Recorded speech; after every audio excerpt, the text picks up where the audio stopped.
welcome to the podcast where we're going to talk about the Alien 79 movie and me and Austin Psycho. Say hi, Psycho. Hi, my name's Austin Psycho. We're going to go into this movie and go in depth with it and pretty much like a movie review here. But we're going to kind of like give you our thoughts and our opinions and what we thought of the movie and maybe even some predictions about the next one. Psycho's got some predictions here. So, Well, I don't want to get too much into predictions, but yeah. what were your first initial thoughts of the movie? So I thought like a lot of people, I didn't truly like love it. Because I'm not a big horror guy, right? I'm not big into horror because it gets my anxiety too high. Like I get too anxious, and You are then a very jittery person. right. So like I started moving a little bit, and I was like trying to stay like calm a little bit, honestly, because like that movie was so good at keeping you engaged into it. And not only that, but also making you feel like you're in the movie. Like it made you feel like you were on that ship and like you were part of the crew because the alien, like you were, like you could be attacked by that alien. It made you feel like, because it was trying to keep you in, and it was super suspenseful. And it wasn't trying to get your attention to come away from the movie. It was trying to keep you reeled in. And that comes with certain shots, certain editing, certain music throughout the entire movie. Yeah, like going off of being in the movie, like even the conversations some of the characters were having, like they were so ambiguous with their terminology. Like they could literally be talking to you if you were sitting in that chair, and you could just have a regular conversation with them if you put yourself on that ship, which is worlds beyond the technology they had in the 70s, which was great. I mean, watch. yeah, we could go like for hours talking about how incredible this movie was for its time. Like that and Star Wars, like those two movies for their time were just, I feel like, revolutionary in the sense that the amount of character development, just the scenery, like the ship itself, just all that. For that all to be man-made and for them to have to move through the floors to create different shots, and if somebody needed something moved, they would actually have to go down 4 floors and move it physically, is absolutely insane, especially after talking about the movie, watching it and everything.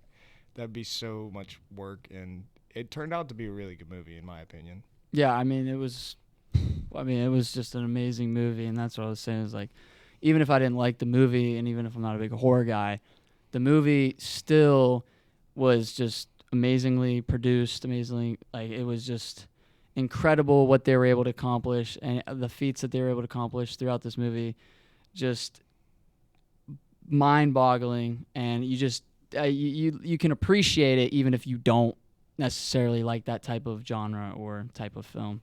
I mean, the film wasn't perfect. There was some things in it that, like, some of the special effects were a little, like, over the top.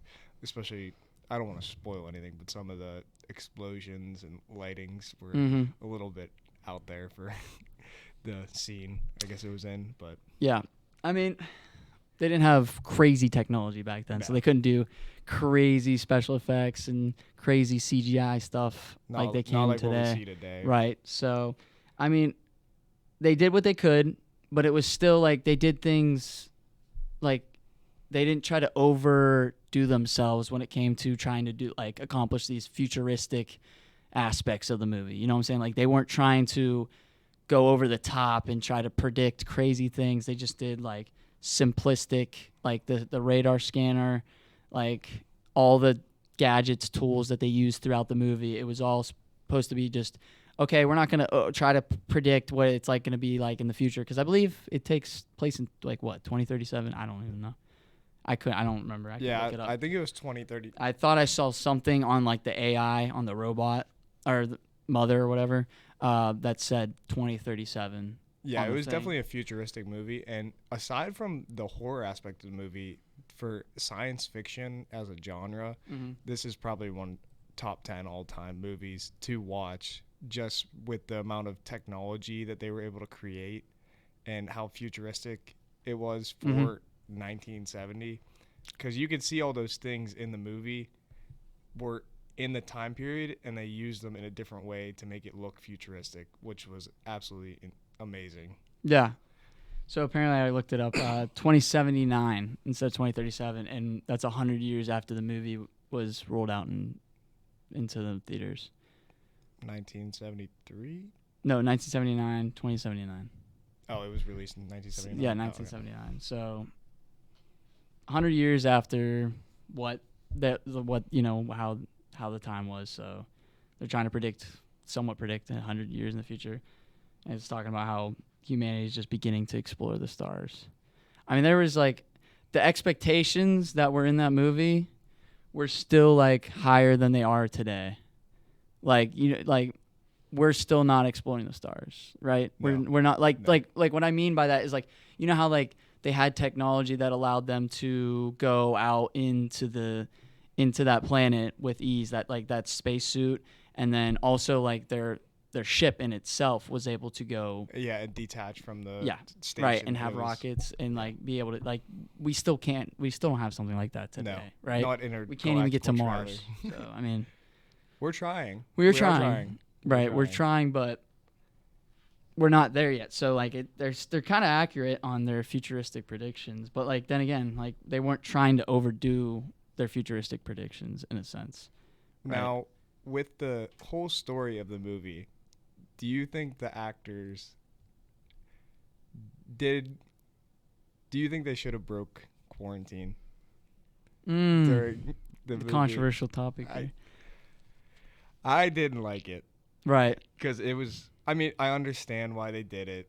It was to make the story go a little further and maybe to have a sequel, and which they made later. But just, I don't know, that aspect of the movie made it very hard to like stay engaged, but then it reeled me right back in with the horror aspects and the close-up shots and the sound effects, and yeah, it kind of made me move past the bad judgment. Yeah, so the reason that will be like that in terms of certain movies, if they made the right decisions and everything was going right and they followed the characters follow everything and didn't go out of the conformity, then you would have like a boring plot, a boring story, a boring premise, and they wouldn't be able to continue because they're just following. And like what makes a good story is when a character kind of just goes out of what's expected of them, and they're able to perpetrate this, like this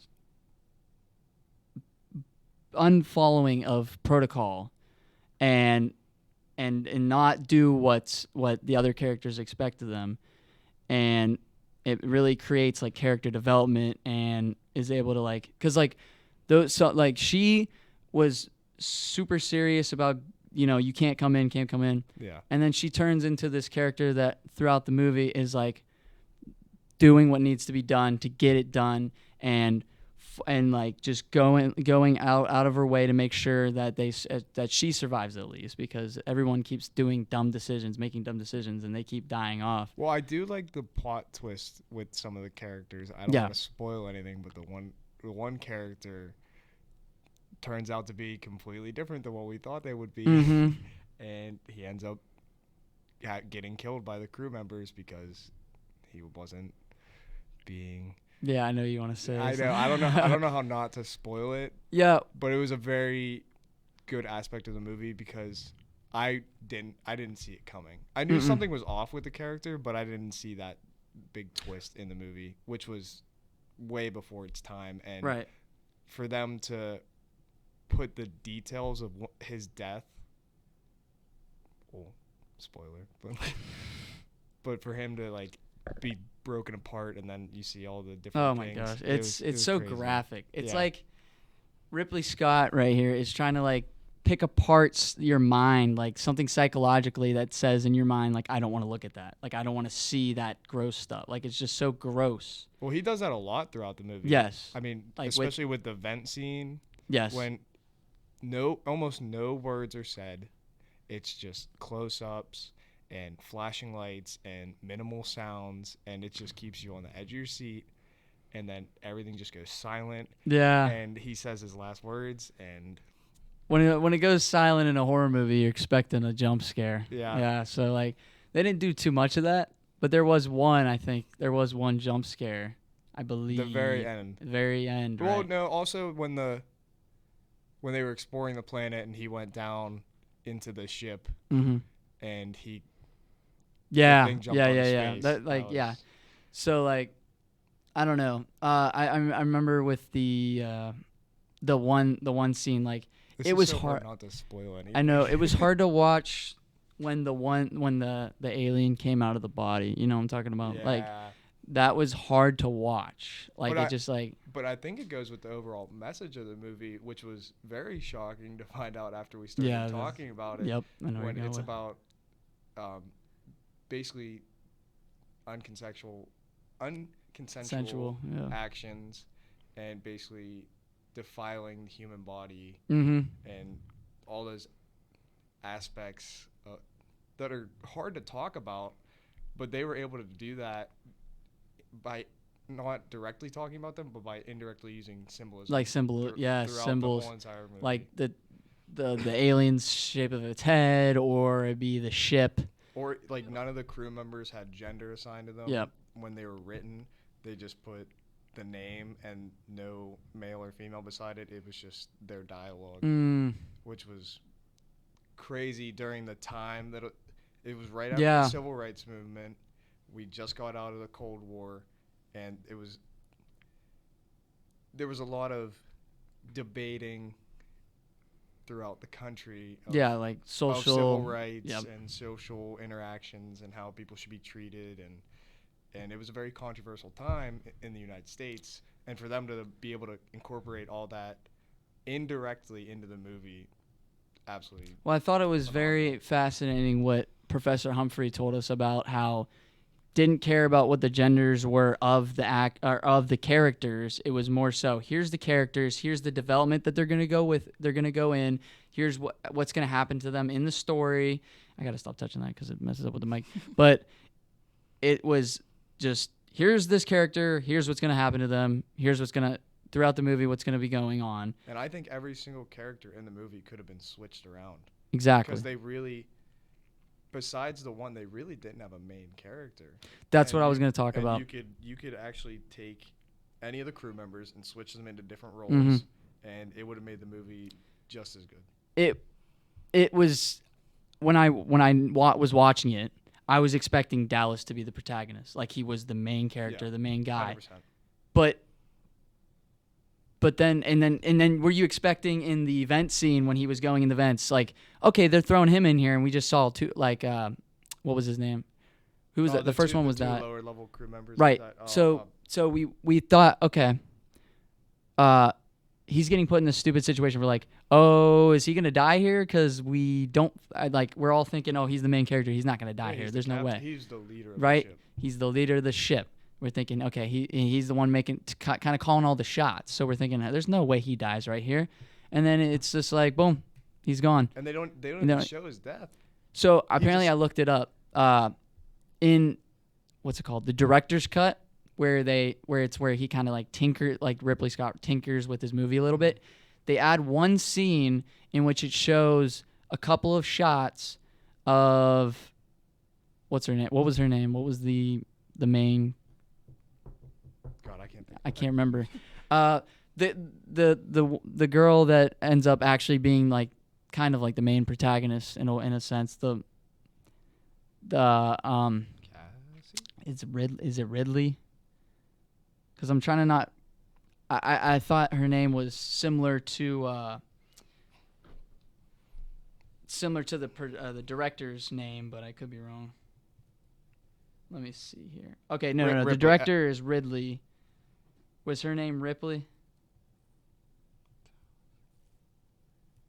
We had Dallas, Kane, Lambert, Lambert Ash, was Brett, Ellen Ripley. Yeah, Ellen. Okay, so Ripley. Yes, it was Ripley. See, I was getting Ripley and Ridley mixed up. They're very similar. But anyways, Ripley.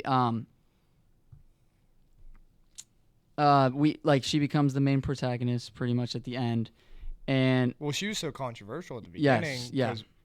She wanted to leave them at the planet because they were basically breaking quarantine if they were to come onto the ship, and then Kane the main scientist is like, no, let him on. I want to do some experiments on him. Mm-hmm. And, which is No, not controversial in Kanan. itself. No, Ash. Ash. Yeah. Ash. Ash let Kanan and Kanan Dallas, and then so that went in Lambert, I think. Because it was Kane's baby. Yes. So, but like I was saying, in the director's cut, that's where we were. I was trying to remember where we were. Ripley, she finds some of the guys that were taken by the alien in these like cocoons or like, and they're like, help me, and like she's flamethrowers them and stuff. But like it show like it kind of because what makes it more suspenseful is you don't know what happens to the bodies, right? Yeah.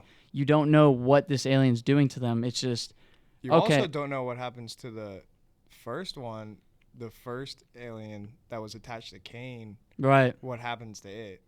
Because it fell and it was supposedly Yeah. dead, but it was it? Yeah, Ridley Scott could have Ripley Scott. See, I'm mixing them. It's so easy to interchange them. But Ripley Scott he could have showed us scenes of how it was morphing and how like the xenomorph was changing over the movie, like how it impregnated or how it did. Like he didn't show it us. It was just now it's this big alien or now it's. Well, I mean, they kind of the whole movie was about symbolism, right, the whole time. Mm-hmm. And when the one lower level was it not Kane? It was. They kept calling there was Parker, and then there was Lambert, a stubborn guy, and then no Brett. It was Brett. Brett, yeah. So Brett was the other. Brett and Parker were. Brett was following the cat around, and then he saw the skin. Yeah. And then you kind of get the first look at the fully sized alien, Mm-hmm. and you're like, holy shit. Yeah. Apparently, in the director's cut too, they added a shot where it was like you could see the full alien hanging, and that's what I want to get to. Is what made it more suspenseful too is you don't see a full thing in the alien until the very end. Yeah, and you don't even get a very long look No, at it. you don't. The scenes are so fast and so. Yeah, no, They have so much pace to them. Yeah, that it's hard to actually get a. We only got to see like close-ups of it and like that, which was only partial parts of the alien. We didn't get to actually see like a wide shot with him hanging or like him doing anything. Which added to the suspense. It adds to it. And whereas sci-fi, like most sci-fi movies we see today, you see the whole thing. You get it's this big reveal of the monster, and then you see the whole thing, and then it is what it is. But with sci-fi horror, it tried to hide this alien until the very end, where compared to Star Wars, like another sci-fi movie mm-hmm. in the same general decade, it's a lot of wide shots. Yeah. Especially during their fighting scenes when they're fighting with their lightsabers, it's a lot of wide shots, and it's a lot of just action across mm-hmm. the screen. But in this movie, it was a lot of close-ups and not really too much movement or action, but just like facial expressions and just like people were petrified. Because when you get those extreme close-ups and those close-ups, you get to see more of a facial, you get to see more of the facial expression. Whereas when you have a wide shot or a medium shot, you don't really get to see that facial expression that's showing their emotions. You can read through the body language what they're kind of feeling, and then you can feel that same feeling, and then that's what brings you resonate with them, and that's what kind of brings you into the movie. And I feel like that's what Ridley Scott did a good job of when he was, or Ripley. Dang, man. No, it is Ridley. See, dude, it's so hard to remember. Ripley is the character. Ridley is a film director. Holy crap. Or you could just do Scott and Ellen. Scott and Ellen. Okay, so Scott did a good job of keeping you immersed into the movie through these close-ups that, even if you were like kind of like falling apart and you're losing the suspense, because it just felt like you couldn't get out of it. Like you were always into the movie. Okay. You were always. Now I think we can get into the predictions. Okay. So for Aliens 2, Alien, the sequel, it's called Aliens. So I haven't looked at anything, but I have a few predictions. So through the whole entire Alien movie, this cat was getting chased around and they were trying to find it, and Ellen had to bring it onto the escape pod. But the alien that was on the ship, it had the chance to attack it when it was in the cage. It looked at it just kind of prowled over it, and then not to be seen again, because it was hiding on the escape Mm-hmm. pod. Oh, sorry, spoiler. It's fun. But then the alien obviously leaves the escape pod and isn't on the escape pod anymore. But I think that cat has something inside of it from the one that was attached to Kane. Yeah. I think it somehow got attached to the cat, and there's something in that cat. That's how. Oh my That's how gosh. it's gonna start on Earth. Oh, okay. Because I think she's going back to Earth. Right. She's gonna have to go through a quarantine Like, process yeah. and explaining stuff Well, that happened. I know they kept saying like we're too far away, right? And they couldn't get to Earth from where they were at. So but obviously she had to leave the ship or she would have died. But she probably gets found and then taken back to Earth, and then that's what starts it. And then obviously that's a good prediction that's the other only organism, because I know they kept saying infected throughout the movie, but like there was no actual infections. It was just more like impregnation, right? Yeah. So there wasn't actually like the alien couldn't infect you or like make you like give you a virus or something. So we feel like she's fine, like she's 100% healthy and there's nothing wrong with her. But you're right, like that's the only other organism on the plane or on the ship that could possibly, start and it was something. such a big, like, I don't know why, but the cat was a big aspect of the movie. It Yeah, was in right. a lot of scenes for, I want to say no reason, but I feel like there has to be a reason for the sequel. And we don't get an explanation to why the cat is being dragged around and cared about so much. Like, Yeah. they're like, go find the cat. Like, why do they need to go find the cat? And why are you sending this guy by himself? And that goes back to like, why are they doing these dumb things? And it's just like, that's why the director's looking for a reason to start something, like to kill off one of the crew members. They have to do something stupid. It's a great storytelling technique. Yeah. Like, yeah. because I'm taking a fictional writing class right Mhm. now, and that's one of the main techniques I use. I just throw something random Mhm. in there, and then like a necklace or something.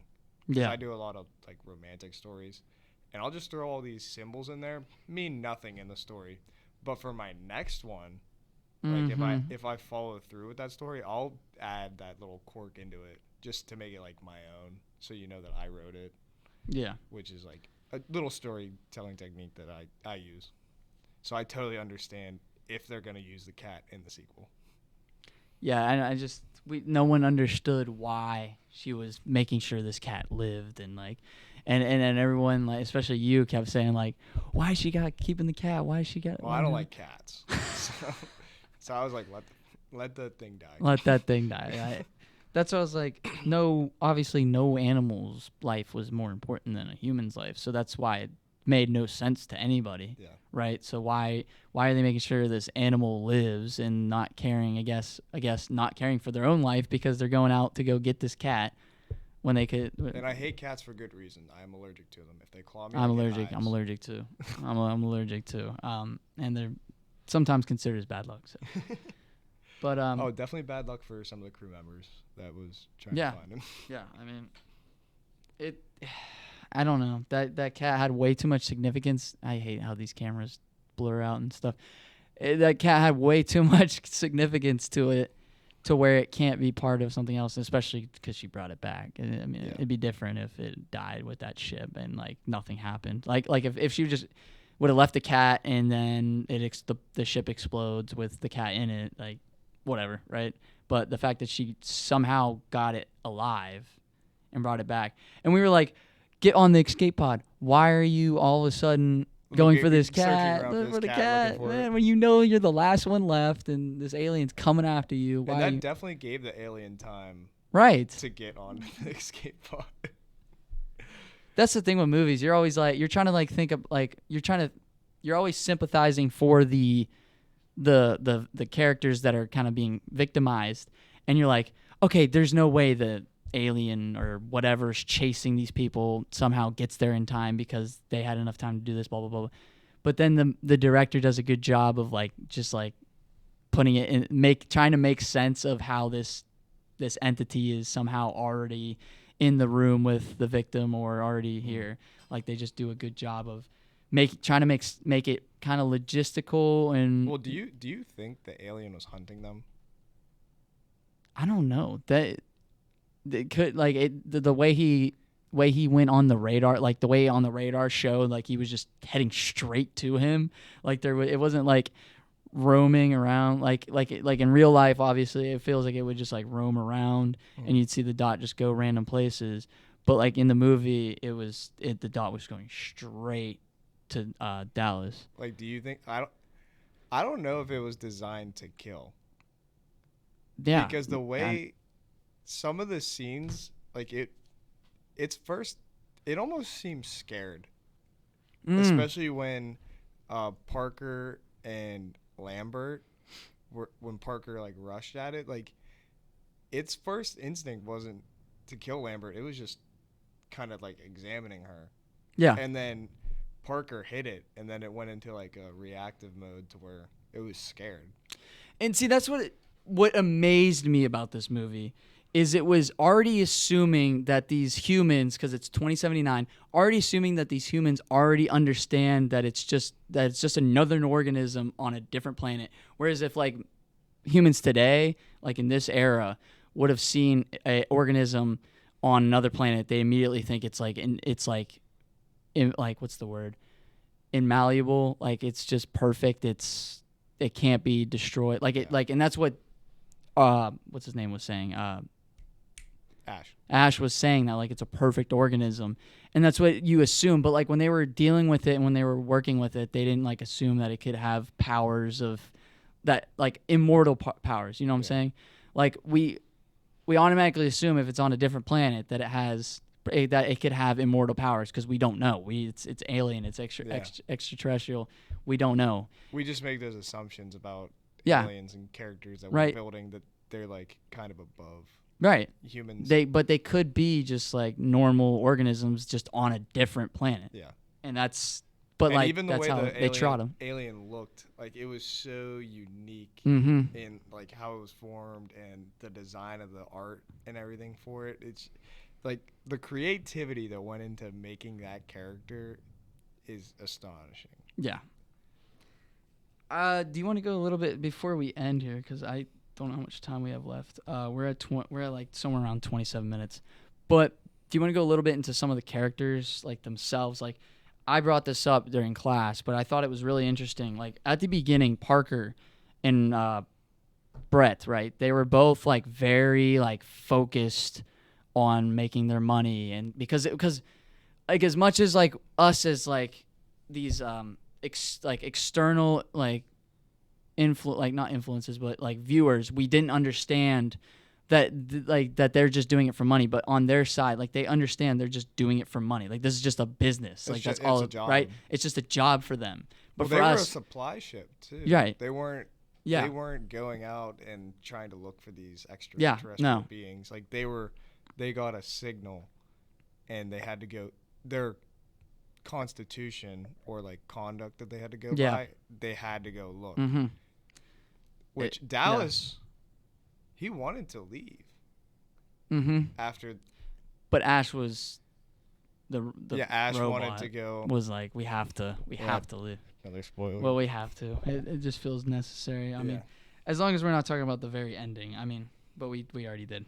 Yeah. I don't know how to like talk about a movie without. If you listen to this podcast, make sure you watch the movie after. Or make sure you watched it before. But like with Parker and Brett, right? These guys were so focused on profit. They were profit driven, focused on making their money, making their bag, securing that bag. But then as the movie kind of continues, they get more serious. They're more focused on survival. They were so it's human instinct. But as and then we saw some valor from Parker at the very end trying to save Lambert, even though she was a dead man. She was a dead woman, whatever you want to say. But she was letting herself, like even though she could have tried to evade, she was frozen in fear, right? Fight or flight. Right. She went into flight mode. Yeah, she went just sit there and freeze but I think they did a good job of highlighting how some people would act different people will act. Like some people will be like, okay, I need to like focus up. And you never just think do, in that situation Parker would have went because Right. he was just there for his job. Yeah. But when it came to a human life, he was like, I need to help. Mm-hmm. Like I need to Like I be need there. to like at least let try. go of my stubborn like what's it called, egotistical. Yeah. Like he like just completely changed. Greedy. Yes, Greedy like really personality. greedy. Like he didn't really care too much about like what was going on, and they were joking around the entire time. Like nothing was really serious, and like especially even when they found the signal, and like they were like everything to him was just kind of like a joke because again it was just a job. It's just like if I was joking around on a job or something happened and I was just joking around or just messing around because I don't like my job or something, you know, like it's the same concept, but like to us it isn't because they're on the ship. Yeah. It's kind of like analyzing this futuristic job, and it's like to where it's normal. Like in the future, they kind of are like they just knew that in the future it would be normal. Yeah, Scott, the director, did a very good job of making them not like when we think of astronauts today. It's like whoa, like not a lot of people get to do that. Yeah, very unique. But when the characters were written, it was basically like this is their everyday life. Mm-hmm. This is what they do. Like, and that's a prediction in itself that yeah. in 100 years we will have jobs in which we are just supplying different We're going to space. different planets or what. I don't even know where they were going. No, it was very ambiguous to what they were actually like doing. Yeah. It was just more that there was a crew and a ship, and there was a signal that was sent out, and they were contracted to go look at it because that's what they signed on to do. Yeah, imagine waking up and you're like, oh yeah, we still got years to go. Yeah, we got 6 months to get back to Earth. Yeah, no, definitely weird. I mean, Brett didn't have much time to develop because, you know, died right off the bat. Kane didn't have much time to develop. Neither did he. I mean, he was getting so excited too whenever. He was dead in the first. Yeah, he was the one that guy got the chest. Literally, he what was that force? Was that a force field protecting those eggs too? Like what? Did you see that blue mist? Was that supposed to be like a force field? Like you touched it and it kind of like the reflection of like maybe the light from the atmosphere or something. But I don't know how the ship in itself was so unique. Yes. And then for them to actually, I think once you see the dead body sitting in that chair, you don't keep going to explore. Right? That was the thing, is they were acting like all this was normal. Everything was normal. It's like they've been there before. That's what kind of like was weird to me. Like nothing kind of like shocked them or surprised them. It was just like, oh yeah, we've seen alien stuff all the time. We see extraterrestrial stuff on the daily, and we're seeing this stuff all the time. Yeah. This is not nothing unique to us. But that was weird because that was their first signal that they ever gotten. Mm-hmm. That wasn't human. Right. It wasn't an SOS. Well, it was decoded as an SOS, and then Ridley Ellen decoded it as a warning. Did we ever figure out what actually sent that? I'm assuming it was the dead alien in the chair. Oh, and it just had come, like that had happened on that planet years and years and years ago, because they said it was fossilized, right? Yeah. So if that happened years and years ago, but like they're also like frozen in time, right? Well, I don't know how those messages or sounds would travel in space. I'm not that educated. We don't. We're not scientific here. But maybe if they got close enough to where the sound waves are. That's what amazes me about these movies. I'm like, you're a director with who knows how much scientific knowledge, and you're making a movie about scientific stuff. I mean, I feel like Ridley Scott, he's done enough scientific movies to where like he probably has knowledge. He probably has a team. There's probably a reason why he does a lot of scientific knowledge, because he has a passion for that type of genre. But at the same time, it's like, it's amazing to me how they're able to like have these concepts in their head even without that scientific knowledge or like prior knowledge, and then they can be like, okay, here's what I want accomplished, and then have these scientists like make sure that makes sense, like logistically. You know what I'm saying? Like, Now, do you think he used this science because he was trying to do a lot of indirect symbolism throughout the movie, or do you think he just did science because he likes it? Because a lot of his movies are like science fiction horror. Yeah, that's what I was saying. It's like he probably has a passion for the genre itself. But in this specific movie, he used a lot of indirect symbolism to express. I couldn't tell you why he decided to do that one.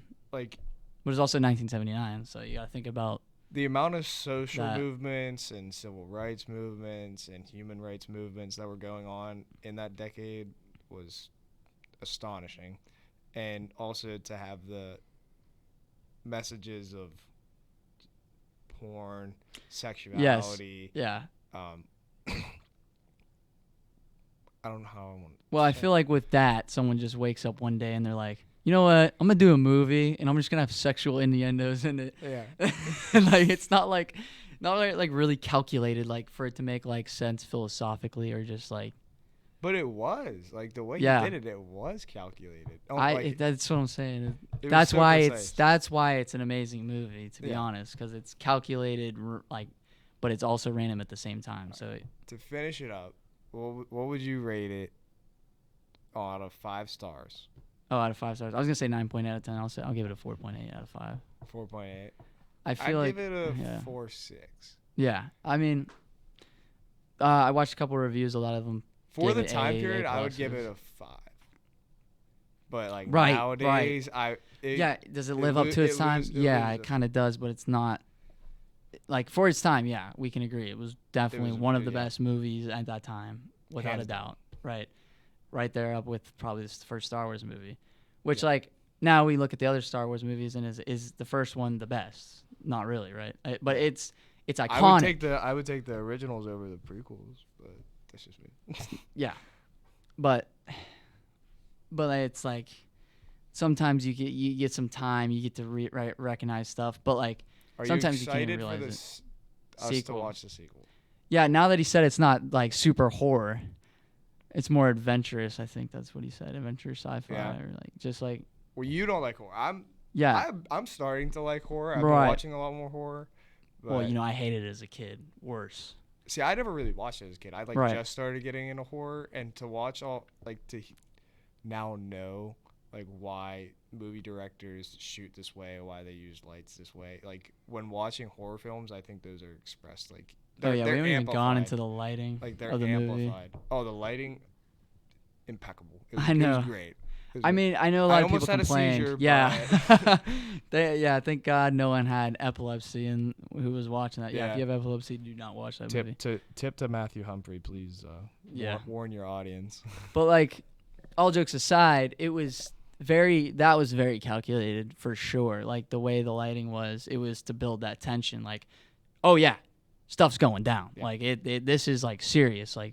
It's kind of like a reminder to the character that like, hey, like you're the last minute. Like, because like it started getting more intense as Ripley was the last. Yes, right. So she was the last person. That's when it got more intense, and like it was like, yeah, this is it. Like it's do or die. When they showed the alien like in his close-ups, there was usually like 1 or 2 flashing lights right before you saw like the very close up of it, which I thought was to increase the intensity and also to like draw the viewer in that like this is like a demonic, like this thing's trying to kill. Yeah, and I feel like the lighting was imperative, in which you could have a more realistic feeling to it, so that these people could feel more immersed and feel like they're on the ship.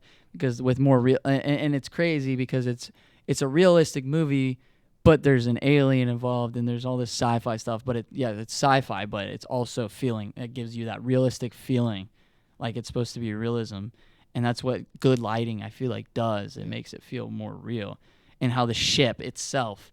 And this, I know this has nothing to do with lighting, but like how the ship wasn't perfect. It wasn't like it was janky. No, it was lived in. It was lived in. Yes, right. Like it wasn't like some movies.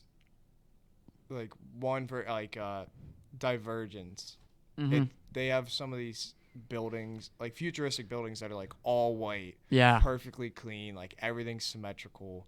And then this movie, Because that's supposed to be like a utopia. Like, yeah, that's yeah, what it's you think supposed of when you to. think of a utopia. Just everything's clean and perfect and But in this shiny. movie, it was like, no, this is just like their everyday job.